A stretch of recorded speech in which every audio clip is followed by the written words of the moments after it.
Side में लगा गाड़ी, रास्ता खाली कर अभी। साहब, अब क्या खेत में उतार दूं गाड़ी? पूरी रोड तो खाली पड़ी है, दाहिनी तरफ तो रास्ता बिल्कुल खाली है। शांत रहो गुरदीप, सब्र रखो, हालात हम संभाल लेंगे। गाड़ी आगे बढ़ाओ, किसी की परवाह मत करो। आज इन्हें बताना है कि मैं कौन हूं।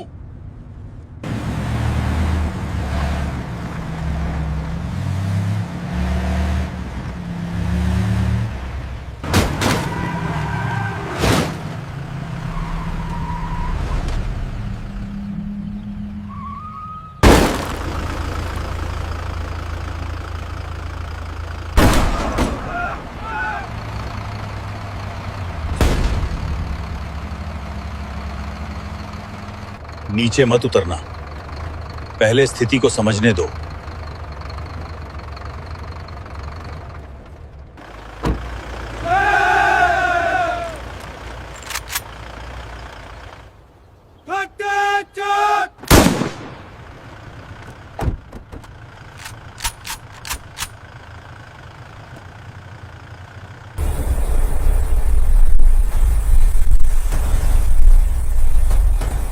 दोपहर के करीब 2 बजे का समय था।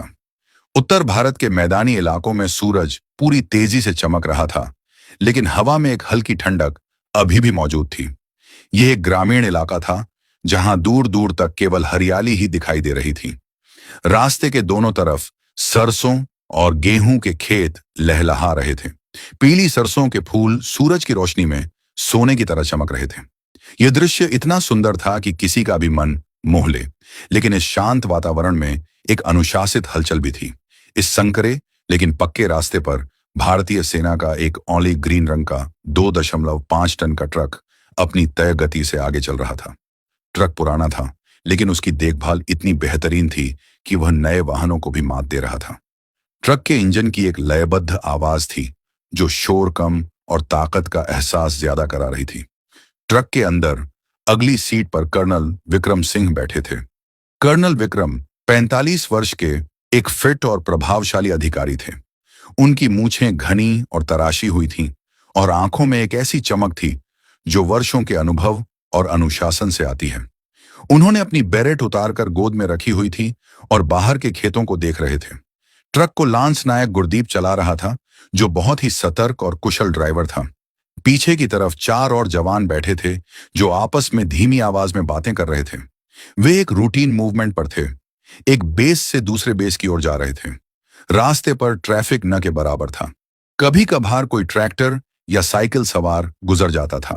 कर्नल विक्रम ने गुरदीप से कहा, गुरदीप, मौसम बहुत साफ है आज। अगर हम इसी रफ्तार से चलते रहे तो शाम तक छावनी पहुंच जाएंगे। गुरदीप ने मुस्कुराते हुए जवाब दिया, जी साहब, रास्ता भी अच्छा है और ट्रैफिक भी नहीं है। बस ये सिंगल वे है, इसलिए जरा ध्यान रखना होता है। सब कुछ शांत था, लेकिन यह शांति बस कुछ ही पलों की मेहमान थी। अचानक पीछे से एक तेज और चुभने वाली आवाज ने शांति भंग कर दी। यह एक हाई डेसिबल वाला प्रेशर हॉर्न था, जिसे आमतौर पर गैर कानूनी माना जाता है। गुरदीप ने साइड मिरर में देखा। धूल का एक विशाल गुब्बार पीछे से उठता हुआ दिखाई दे रहा था। साहब, पीछे कोई वीआईपी काफिला लग रहा है, गुरदीप ने शीशे में देखते हुए कहा। कर्नल विक्रम ने पीछे घूमकर देखा नहीं, बस शांत भाव से कहा, उन्हें जगह दे दो गुरदीप, हमें किसी से रेस नहीं लगानी, हम अपनी लेन में रहेंगे। गुरदीप ने ट्रक को रास्ते के बिल्कुल बाईं ओर दबा दिया। ट्रक के पहिए रास्ते से उतरकर कच्ची पटरी पर आ गए, ताकि पीछे से आने वाले वाहनों को निकलने के लिए पूरी जगह मिल सके। आर्मी का अनुशासन यही सिखाता है, आम नागरिकों को पहले रास्ता देना। लेकिन पीछे आने वाला काफिला कोई साधारण काफिला नहीं था। यह इलाके के बाहुबली विधायक एमएलए रतन प्रताप सिंह का काफिला था।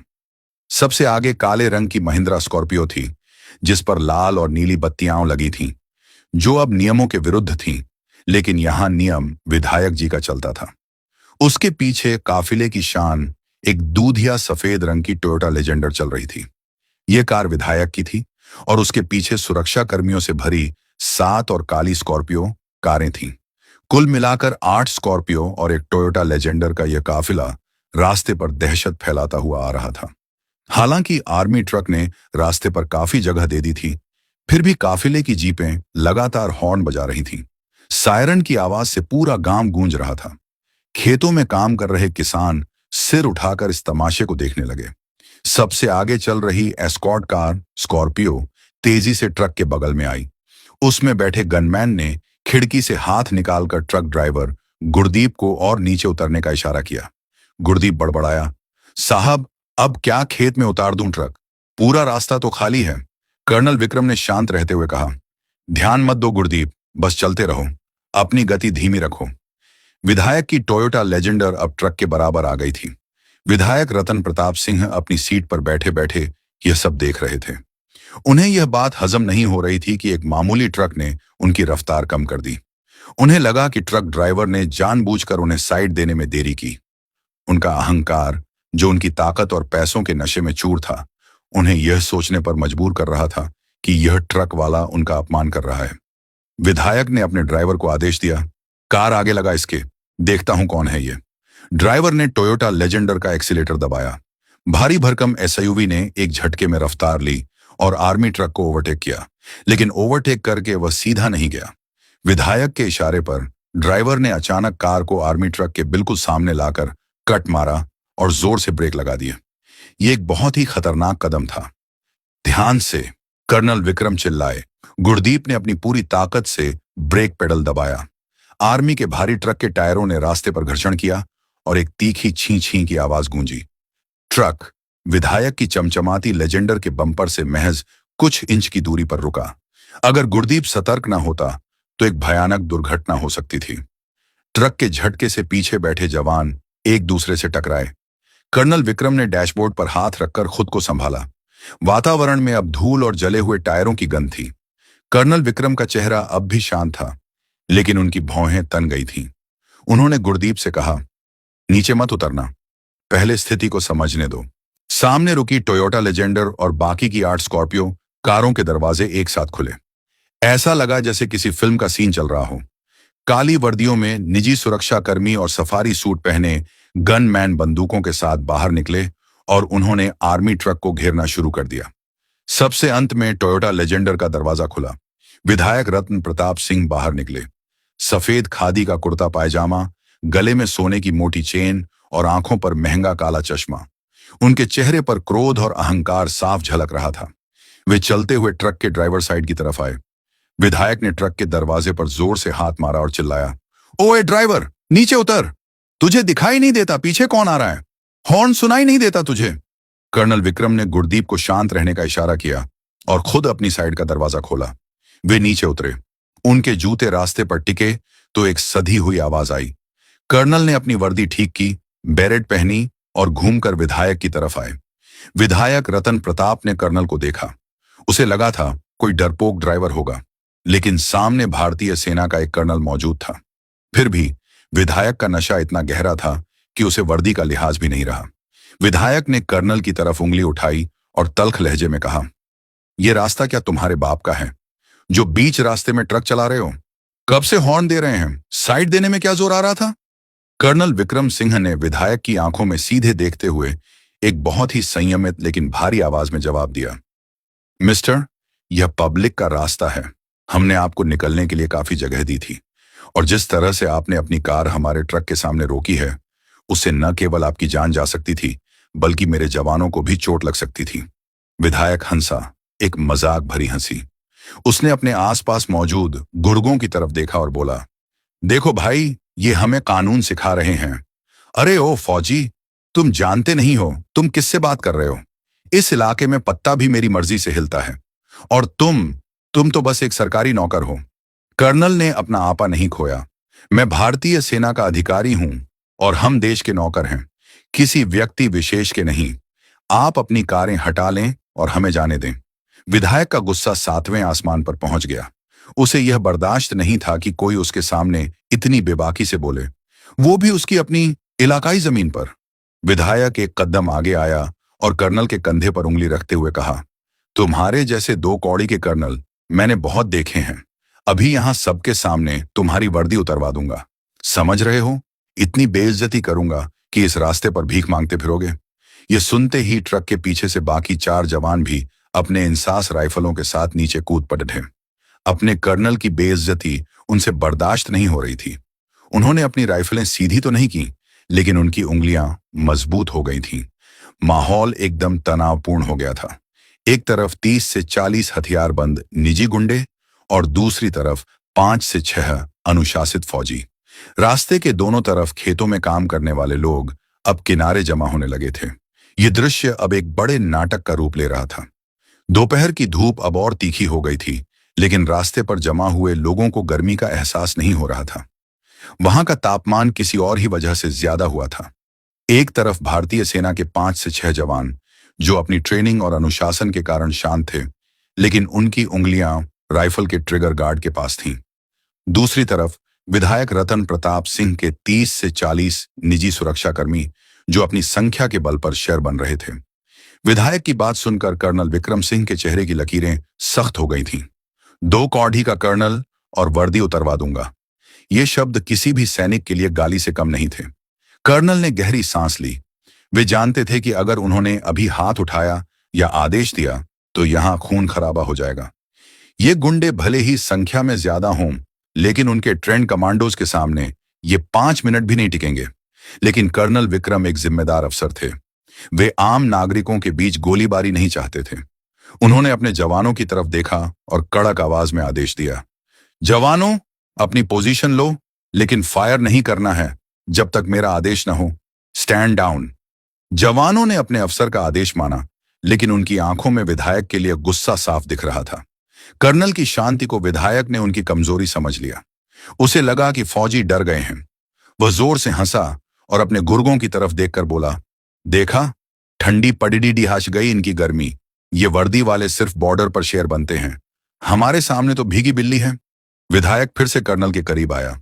उसने अपना काला चश्मा उतारा और उसे अपनी सफेद कुर्ते की जेब में रखते हुए बोला, सुनो कर्नल, तुम शायद नए हो इस इलाके में। यहां का एएसपी मेरी सिफारिश से नियुक्त होता है। डीएम मेरी मर्जी के बिना छुट्टी नहीं लेता। और तुम मुझे कानून सिखाओगे? कर्नल विक्रम ने शांत स्वर में कहा, विधायक जी, आप अपनी ताकत का गलत जगह प्रदर्शन कर रहे हैं।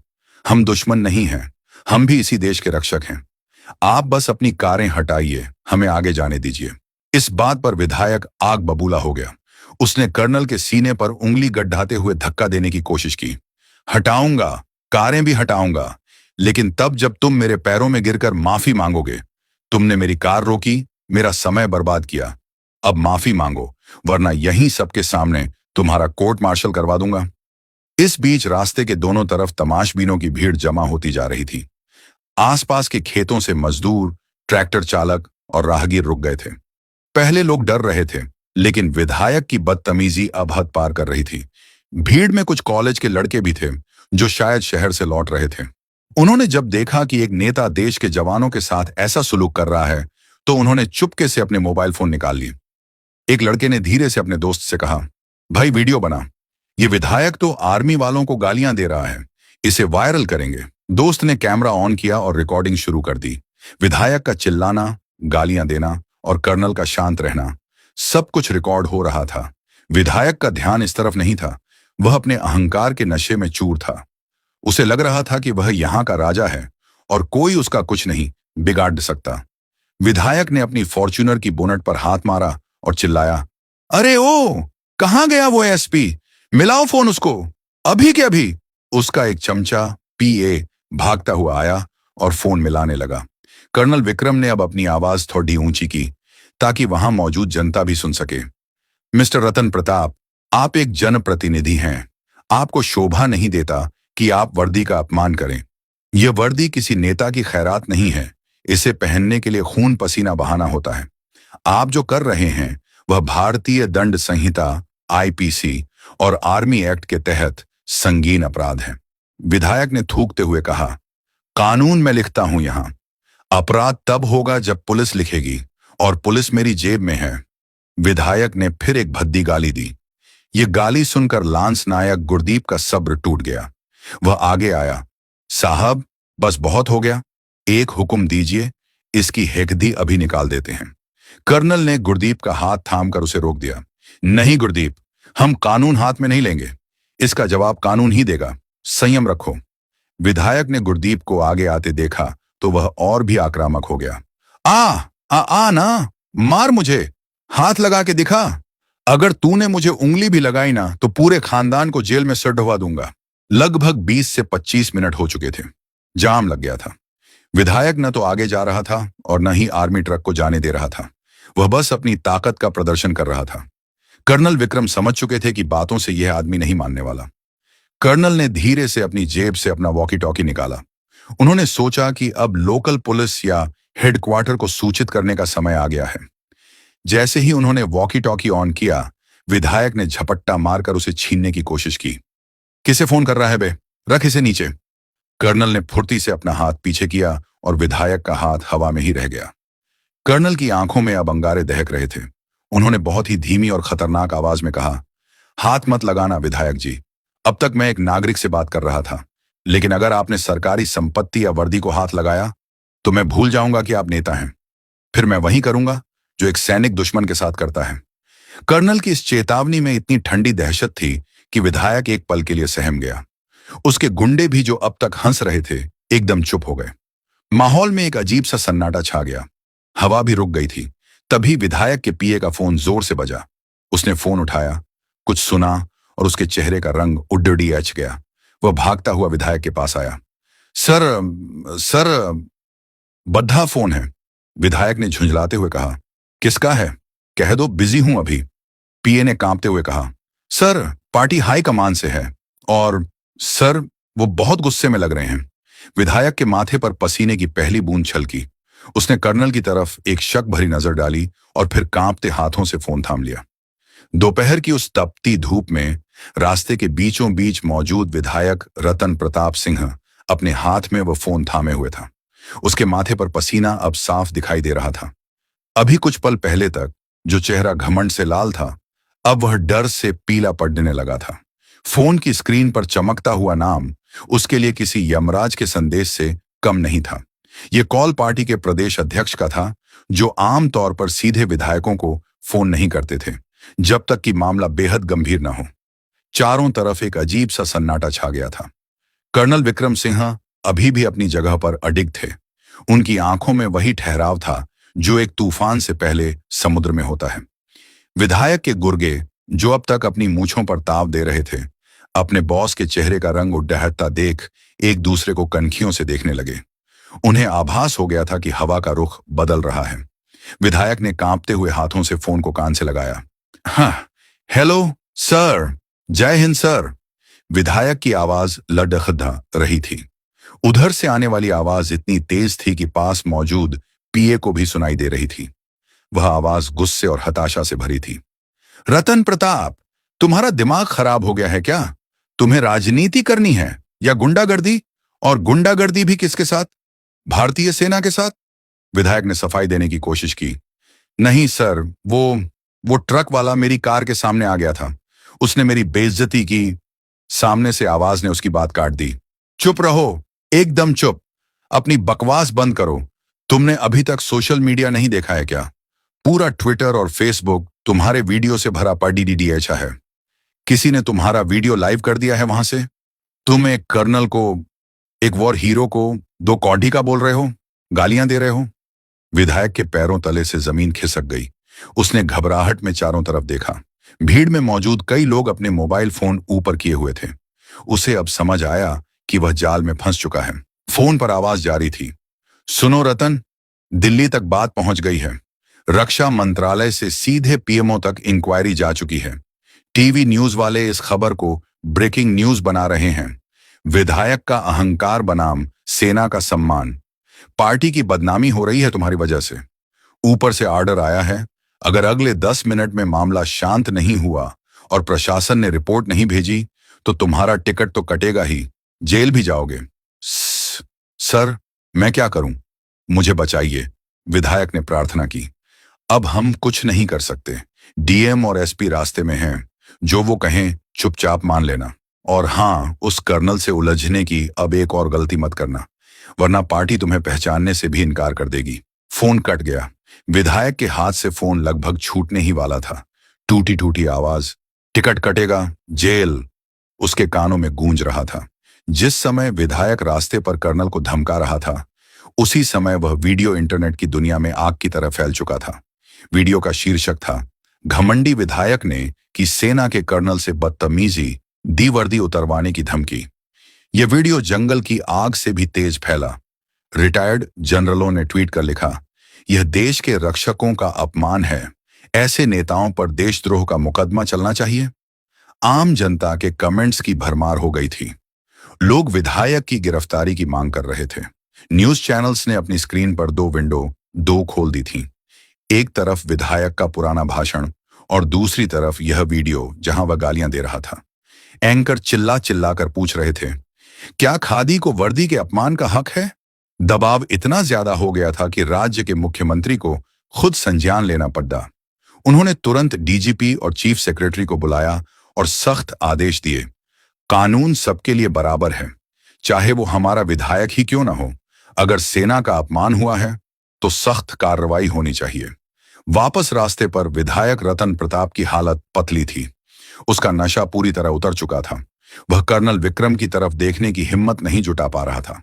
कर्नल विक्रम, जो बहुत ही चतुर और अनुभवी थे, विधायक के चेहरे के भाव समझ चुके थे। वे समझ गए थे कि ऊपर से डंडा चल चुका है। कर्नल ने अपनी गंभीर आवाज में पूछा, क्या हुआ विधायक जी, कोई परेशानी? अभी तो आप मेरी वर्दी उतरवा रहे थे, फोन पर वर्दी उतर गई क्या? यह तंज विधायक को तीर की तरह चुभा, लेकिन अब उसमें पलटकर जवाब देने की हिम्मत नहीं थी। वह बस अपनी लेजेंडर की तरफ पीछे हटा। उसने अपने गनमैन से कहा, कार साइड में लगाओ, चलो यहां से। लेकिन अब बहुत देर हो चुकी थी। दूर से फिर सायरन की आवाज आई, लेकिन इस बार यह किसी वीआईपी काफिले का हूटर नहीं था। यह पुलिस और प्रशासन के सख्त सायरन थे। रास्ते के दोनों छोर से धूल उड़ाती हुई पुलिस की जीपें आ रही थीं। एक तरफ से जिले के एसएसपी की टाटा सफारी और दूसरी तरफ से डीएम की कार।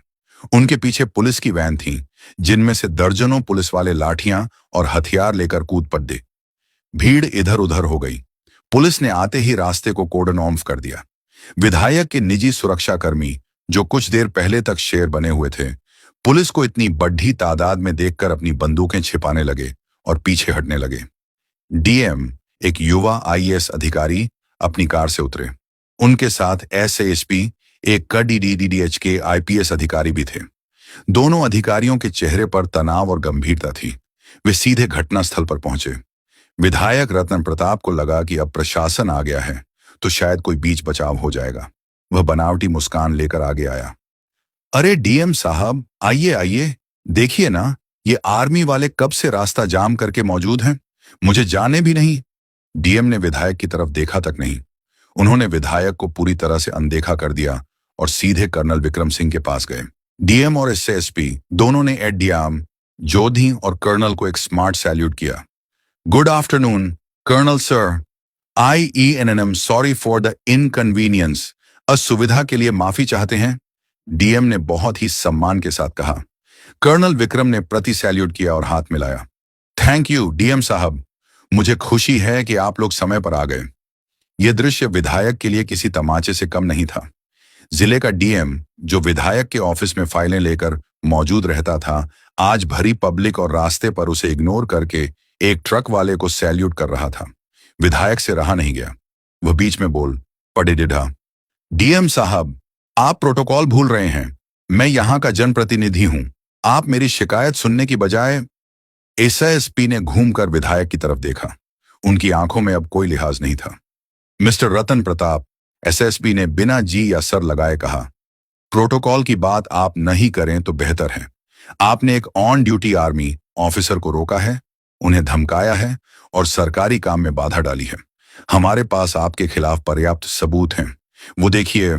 एसएसपी ने रास्ते के किनारे मौजूद एक लड़के की तरफ इशारा किया, जो अभी भी रिकॉर्डिंग कर रहा था। सब कुछ रिकॉर्ड हो चुका है, विधायक ने हकलाते हुए कहा। तो क्या हुआ? बहस तो होती रहती है। आप इसे रफा दफा कीजिए। डीएम ने अपनी फाइल से एक कागज निकाला, या शायद बस दिखावा किया, और बोले, रफा दफा नहीं होगा सर। लखनऊ से सीधे आदेश हैं। हम आपके खिलाफ सरकारी काम में बाधा डालने, सेक्शन 353 आईपीसी, सेना का अपमान करने और मोटर व्हीकल एक्ट के उल्लंघन के तहत मामला दर्ज कर रहे हैं। आपकी सभी कारें यहीं सीज की जाएंगी। कारें सीज होंगी? विधायक चिल्लाया। मेरी लेजेंडर, तुम जानते हो मैं कौन हूं? कर्नल विक्रम, जो अब तक चुपचाप यह सब देख रहे थे, धीरे से आगे आए। उन्होंने विधायक की आंखों में देखा और कहा, आप कौन हैं यह तो अब पूरा देश जान गया है विधायक जी, लेकिन आप यह भूल गए कि यह देश चलता किससे है। यह देश नेताओं के भाषणों से नहीं, संविधान और सीमा पर मौजूद जवान के त्याग से चलता है। आज आपने उस त्याग का अपमान करने की कोशिश की। कर्नल ने डीएम की तरफ मुद्दा कर कहा, डीएम साहब, मेरे जवानों को देर हो रही है, हमें अपने गंतव्य पर पहुंचना है, क्या हम जा सकते हैं? डीएम ने रास्ता साफ करने का आदेश दिया। बिल्कुल सर। इंस्पेक्टर, कर्नल साहब के ट्रक के लिए रास्ता क्लियर करवाओ और इन स्कॉर्पियो कारों को साइड में हटाओ। अगर चाबी नहीं दे रहे तो क्रेन मंगवा कर उठाओ। पुलिस वाले तुरंत हरकत में आ गए। जिस रास्ते पर विधायक की कारें आकददीएच कर मौजूद थीं, अब पुलिस वाले डंडे मार मार कर उनके ड्राइवरों को हटने के लिए कह रहे थे। विधायक के गुंडे चुपचाप अपनी कारों में बैठकर उन्हें खेतों के किनारे उतारने लगे। रास्ते का बीच का हिस्सा खाली हो गया। कर्नल विक्रम सिंह ने डीएम और एसएसपी को धन्यवाद दिया। फिर वे अपनी ट्रक की तरफ गए। विधायक रतन प्रताप सिंह वहीं मौजूद रह गया, अकेला, बेबस और अपमानित। उसकी 8 कारों का काफिला अब धूल फांक रहा था और जिस आर्मी ट्रक को वह रोकना चाहता था वह अब जाने के लिए तैयार था। लेकिन कहानी अभी खत्म नहीं हुई थी। असली अंत तो अभी बाकी था। विधायक को लगा था कि शायद एफआईआर होकर बात खत्म हो जाएगी, लेकिन उसे अंदाजा नहीं था कि उसके राजनीतिक करियर का सूरज अब डूबने वाला था। ट्रक का इंजन फिर से गूंजा। गुरदीप ने गियर डाला। जैसे ही ट्रक विधायक के पास से गुजरा, विधायक ने नजरें झुका लीं। उसे अब उस कर्नल की आंखों का सामना करने की हिम्मत नहीं थी। ट्रक के पीछे उड़ती धूल में विधायक की छवि धुंधली होती जा रही थी, ठीक वैसे ही जैसे उसका राजनीतिक भविष्य धुंधला हो रहा था। धूल के गुब्बार के बीच आर्मी का वह पुराना लेकिन मजबूत ट्रक धीरे धीरे आगे चला गया। ट्रक के पीछे लहराता हुआ छोटा सा तिरंगा झंडा मानो विधायक और उसकी पूरी सत्ता को ललकार रहा था। कर्नल विक्रम सिंह ने पीछे घूमकर नहीं देखा। एक सच्चे सैनिक के लिए जो बीत गया वह बीत गया। उसका ये सब ठीक नहीं है मैडम साहब, मैंने आपको आपकी किस्मत बदलने के लिए बुलाया। बस आप मेरा काम करो और रातों रात आपकी प्रमोशन हो जाएगी। नहीं, मैं ये नहीं कर सकती, ये गुनाह है और अभी तक मेरी शादी भी नहीं हुई। मेरी जिंदगी पर धब्बा लग जाएगा। देखो, आज रात आपकी जिंदगी बदल सकती है। ठंडे दिमाग से सोचो और सोफे पर बैठो। ठीक है, मैं आपकी बात मान लेती हूं। तुम मुझसे वादा करो कि तुम इस बात का किसी को नहीं बताओगी। ओके, मैं वादा करता हूं। हाँ, एक बात और ध्यान से सुन लो, दोबारा बता रही हूं, मेरी शादी नहीं हुई। अगर मुझको तकलीफ हुई तो मैं चली जाऊंगी। मैडम, मैं अपनी तरफ से पूरी कोशिश करूंगा कि आपको कोई तकलीफ ना हो। चलो चलते हैं। क्या यह कहानी एक बहादुर महिला पुलिस अफसर की है जिसकी उम्र सिर्फ 21 साल थी और नाम रीना पटेल था। वह इतनी आकर्षक और खूबसूरत थी कि जिस अपराधी को भी गिरफ्तार करने जाती वह उसे देखते ही खुद ब खुद हथियार डाल देता और रीना के हवाले हो जाता। लेकिन पुलिस स्टेशन में भी स्थिति अलग नहीं थी।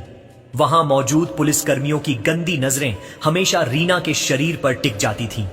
रीना को अच्छी तरह पता था कि उसके सीनियर एसएओ राजेश वर्मा की आंखों में उसके लिए खतरनाक इच्छा की आग भड़क रही है।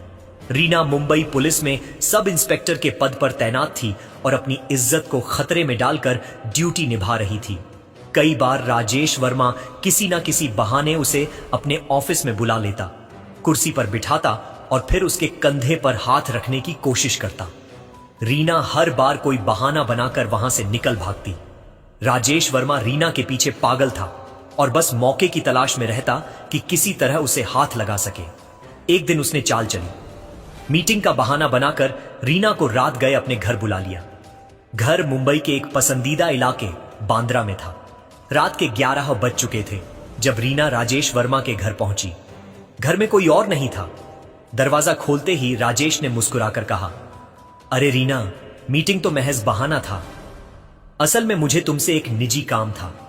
रीना को फौरन समझ आ गया कि आज हालात गंभीर हैं। उसका शरीर कांप उठा और दिल ही दिल में प्रार्थना की कि हे भगवान, आज मेरी इज्जत इस दरिंदे से बचा लेना।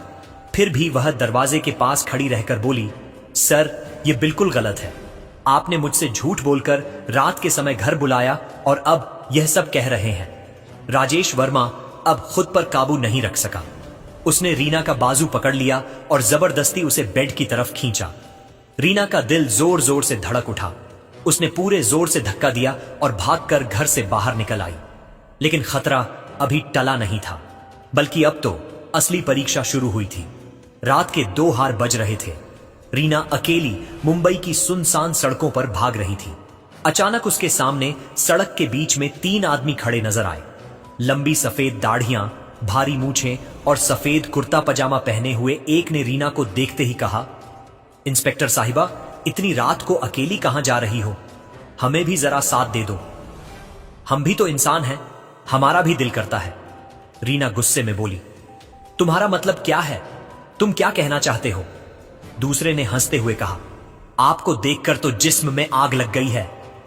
रीना तेज गुस्से में चीखी, अपना रास्ता साफ करो वरना बुरा अंजाम होगा। मैं इंस्पेक्टर हूं, तुम लोगों को बिल्कुल नहीं बख्शूंगी। तीनों आदमी शराब के नशे में धुत थे। वे रीना पटेल के चारों ओर घूमने लगे। रीना के दिल में डर का सागर उमड़ने लगा। वह जल्दी से वहां से निकलना चाहती थी, मगर तीनों उसके पीछे लग गए। रात का गहरा अंधेरा, वीरान सड़क पर सिर्फ रीना की तेज सांसों की आवाज और उन 3 दरिंदों की हंसी व गंदी बातें गूंज रही थी।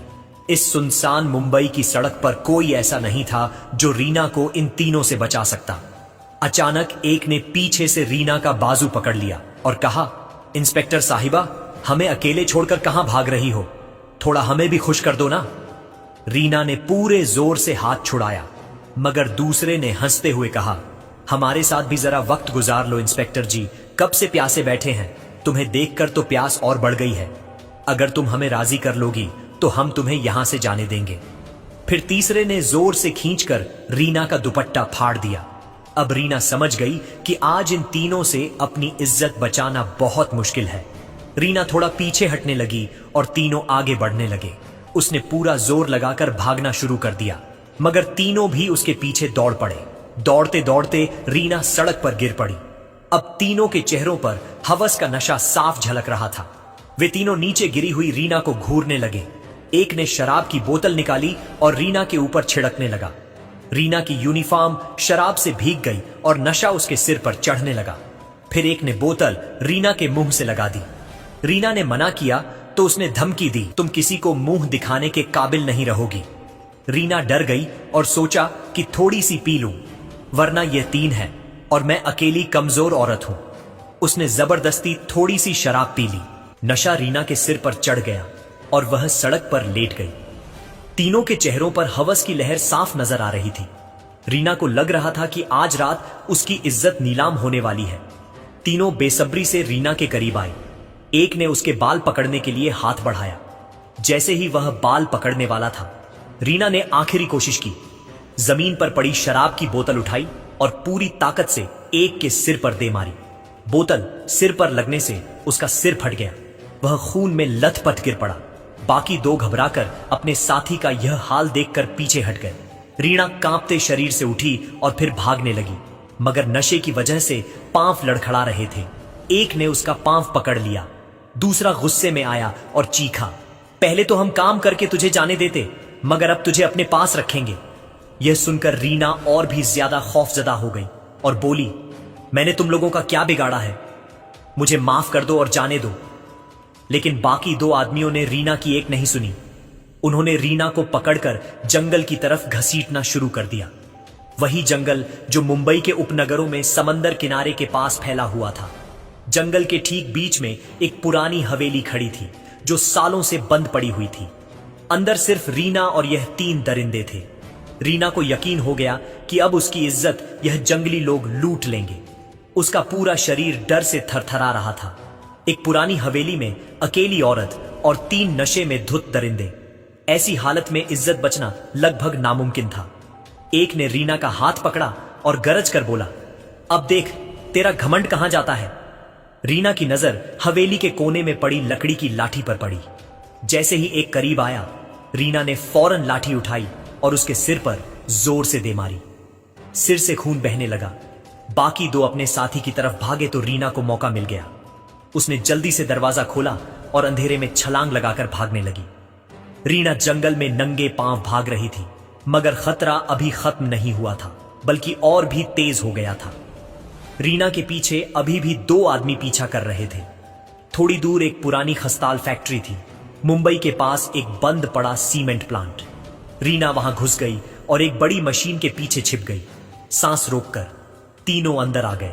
हाथ में लोहे की रड लिए रीना को ढूंढने लगे। इस बार वे पूरी तरह तैयार थे।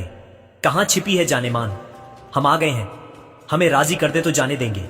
रीना सांस रोककर बैठी थी। एक करीब आ गया और रड से मशीन पर जोर से मारा। रीना समझ गई, अब या तो मौत है या लड़ना है, वरना ये 3 उसकी इज्जत नहीं छोड़ेंगे। उसने हिम्मत की, मशीन के पीछे से अचानक निकली, रड उसके हाथ से छीन ली और जोर से उसके पांव पर दे मारी। वह गिर पड़ा। बाकी 2 ने रीना पर हमला कर दिया, मगर तब तक रीना फैक्ट्री के दूसरे गेट से निकलकर बाहर आ गई थी। मगर तीनों ने हार नहीं मानी। उन्होंने इस बार रीना को चारों तरफ से घेर लिया। रीना के पास अब कोई रास्ता नहीं बचा था। वह चारों तरफ से उनके शिकंजे में फंस गई थी। एक ने रस्सी निकाली, दूसरे ने कहा, इसके हाथ पांव बांध दो वरना फिर भाग जाएगी। रीना ने सोचा, अब कुछ नहीं बच सकता। उसने तीनों से कहा, ठीक है, जो तुम चाहते हो मैं करने को तैयार हूं। तीनों खुश हो गए, उनके चेहरे प्रसन्नता से खिल उठे। रीना ने धीरे से कहा, लेकिन एक शर्त है, तुम तीनों एक साथ नहीं आओगे, एक एक करके मेरे पास आओगे, तभी मैं तुम्हारी बात मानूंगी। तीनों बहुत खुश थे। उन्होंने सोचा कि कब से अकेले थे, कभी किसी लड़की को छुआ भी नहीं। आज तो काम बन गया, चलो इसकी शर्त मान लेते हैं। तीनों आदमी इतने हवस और घमंड के नशे में थे कि इंस्पेक्टर रीना पटेल की हर शर्त मान गए। एक आदमी रीना के साथ जंगल में चला गया, बाकी 2 वहीं खड़े रहे और बोले, जब वो वापस आएगा तो हम एक एक करके पुलिस वाली के पास जाएंगे। जंगल में दूर जाकर रीना ने उस आदमी से कहा, यह जगह ठीक है, तुम नीचे लेट जाओ, मैं भी तुम्हारे साथ लेट जाती हूं। हवस में डूबा वो फौरन नीचे लेट गया। रीना उसके करीब गई जैसे झुकने वाली हो, और अचानक अपनी पुलिस बूट की एड़ी उसके सीने पर दे मारी। वो दर्द से तड़प उठा। रीना ने उसकी लाठी छीन ली और वहां से भागने लगी, हाथ में लाठी पकड़े। मगर दूर खड़े 2 आदमियों ने अपने साथी की चीख सुन ली थी। वे दोनों भागते हुए रीना के पास पहुंच गए। रीना को अपनी इज्जत बचानी थी और अब कोई दूसरा रास्ता भी नहीं बचा था। उसने दोनों पर लाठी से वार की, फिर मुस्कुराते हुए बोली, मैं तुम्हें बस यह दिखाना चाहती थी कि मैं भाग सकती हूं, मगर अब मैं तुम्हें तुम्हारा अंजाम तक पहुंचाकर ही रहूंगी। इंस्पेक्टर ने तीनों पर हमला कर दिया, मगर 3 थे। 2 ने रीना के बाजू पकड़ ली और तीसरा रस्सी से बांधने लगा। फिर तीनों ने रीना को रस्सी से मजबूती से बांध लिया।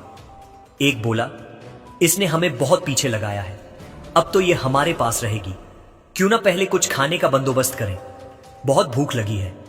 दूसरा भी बोला, तुम ठीक कह रहे हो, भूख तो वाकई बहुत लगी है, चलो कुछ खाने को बनाते हैं, फिर इसके साथ अपनी तन्हाई दूर करेंगे। 2 आदमी पास के गांव खाने का सामान लेने चले गए। एक आदमी वहीं रीना पर नजर रखने बैठ गया। जब रीना को पता चला कि 2 आदमी यहां नहीं हैं, तो उसने उस आदमी को आवाज दी जो उस पर निगाह रख के बैठा था। रीना ने उसे हवेली के अंदर बुलाया और बोली, जो तुम चाहते हो मैं करने को तैयार हूं, अब तो मैं भी अकेली हूं और तुम भी अकेले हो, मेरा मन कर रहा है। आदमी रीना के चेहरे पर हाथ फेरने लगा। रीना मुस्कुराई, मगर उसका हाथ नहीं हटाया। उसने यकीन दिलाया कि अब वो पूरी तरह राजी है, उसकी हर बात मानने को तैयार। हवस में डूबा आदमी, रीना बोली, जब मैं राजी हूं तो मुझे बांधा क्यों है, थोड़ी देर खोल दो फिर बांध देना। उसने रीना की रस्सियां खोल दी। वो बोला, चलो अब काम शुरू करते हैं। रीना बोली, ठीक है, मगर तुम बाहर जाकर देख लो, कहीं तुम्हारे साथ ही तो नहीं आ रहे। आदमी खुशी खुशी हवेली से बाहर निकल गया। बाहर देखा तो कोई नहीं था। जब वह वापस अंदर आया तो रीना के हाथ में एक लकड़ी का डंडा था। रीना ने उसके सिर पर जोर से देह मारा। आदमी बेहोश होकर जमीन पर गिर पड़ा।